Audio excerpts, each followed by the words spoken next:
معراج کی بات کرنے کا تو اب وقت آیا، اس لیے کہ معراج کا سارا واقعہ تو مسجد اقصیٰ کے گرد گھومتا ہے۔ سبحان الذی اسریٰ بعبدہ لیلا من المسجد الحرام الی المسجد الاقصیٰ۔ حضور نے معراج کی رات مسجد اقصیٰ میں نماز پڑھائی تھی، اور ایک بار پھر سے طیبہ سے فلسطین میں آ، راستہ دیکھتی ہے پھر مسجد اقصیٰ تیرا۔ ایک بار حضور گئے تھے مکے سے مسجد اقصیٰ، اور پھر حضور فرماتے ہیں جب میں واپس گیا نا تو کفار نے جو کہ مسجد اقصیٰ دیکھی ہوئی تھی تو مجھ سے پوچھنا شروع کر دیا کہ مسجد اقصیٰ کی کھڑکیاں کتنی ہیں، دروازے کتنے ہیں، پلر کتنے ہیں۔ جب انہوں نے سوال جواب کیے تو حضور فرماتے ہیں کہ رب کریم نے مسجد اقصیٰ کو اٹھا کے میرے سامنے رکھ دیا۔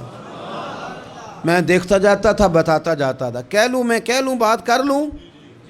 ایک دفعہ حضور مکے سے مسجد اقصیٰ آئے، اور ایک دفعہ مسجد اقصیٰ میرے نبی کی زیارت کے لیے مکے گئی، حضور کی زیارت کے لیے مکہ شریف گئی۔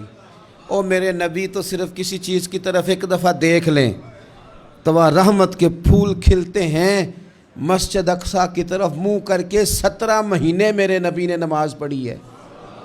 مسلمانوں پتہ ہی کوئی نہیں، ہماری خبریں ہی اور ہیں، ہمارا درد ہی اور ہے، ہمیں پتہ ہی نہیں بم کہاں برس رہے ہیں، ہمیں یہ خبر ہی نہیں۔ اور میں اس دور میں تقریریں کر رہا ہوں جہاں سوتوں کو جگانا نہیں پڑتا، جاگتوں کو جگانا پڑتا ہے۔ سیانے لوگوں کو سمجھانا ہمارے ذمہ لگ گیا، کیا کریں؟ اس قوم کو سکھانا پڑتا ہے جسے پتہ سارا ہے، لیکن جان بوجھ کے آنکھیں ہماری بند ہیں۔ یہ مولوی کو بات کرتا تو لوگ کہتے دیکھو مولوی گالی دیتا ہے، لیکن اگر قائد اعظم محمد علی جناح کہے کہ اسرائیل امریکہ کی ناجائز اولاد ہے تو پھر تو تمہیں ہضم کر لینا چاہیے نا، پھر تو لبرل کو بھی ہضم ہونا چاہیے نا کہ قائد اعظم نے کہا ہے، اور اس ناجائز بچے کو تم نے اتنی طاقتیں دے دی کہ وہ مسلمانوں کے قبلہ اول میں نماز پڑھنے والوں کو بھی نہ بخشے۔ کہاں گئی تمہاری وہ انسانی حقوق کی بڑی بڑی تنظیمیں، کدھر گئیں؟ اور میرا پاکستانی میڈیا سے بھی سوال ہے، چند دن پہلے سیالکوٹ میں ایک واقعہ ہوا، ناانصافی ہو گئی ناانصافی ہو گئی جی ایک بی بی کے ساتھ۔ ہر بندے نے شور مچایا، بڑے بڑے طوفان اٹھتے ہیں، کیوں ہوا جی کیوں ہوا؟ تو مسجد اقصیٰ کی توہین ہو گئی تو پھر طوفان کیوں نہیں اٹھا؟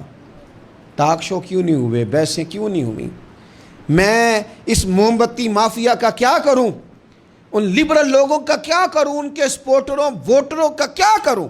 ان سیاسی جماعتوں کے کارکنوں کو کیا نام دوں کہ جو ان فضول بحثوں میں تو وقت ضائع کرتے ہیں، اور وہ مسجد اقصیٰ جس کے بارے میں میرے نبی پاک صلی اللہ علیہ وسلم سے ایک صحابیہ نے پوچھا تھا، یا رسول اللہ مسجد اقصیٰ میں نماز پڑھنا کتنا کو بہتر ہے باقی نمازوں کے مقابلے میں؟ تو حضور نے فرمایا 1000 گنا بہتر ہے۔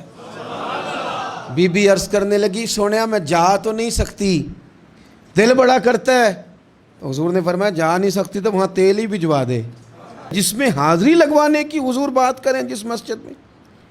اور نبی پاک علیہ السلام نے فرمایا خاص کر کے سفر کرنا ہوا تو 3 مسجدوں کے لیے کرنا، ایک مسجد حرام بیت اللہ کے لیے، ایک مسجد نبوی کے لیے، اور تیسرا مسجد اقصیٰ کے لیے۔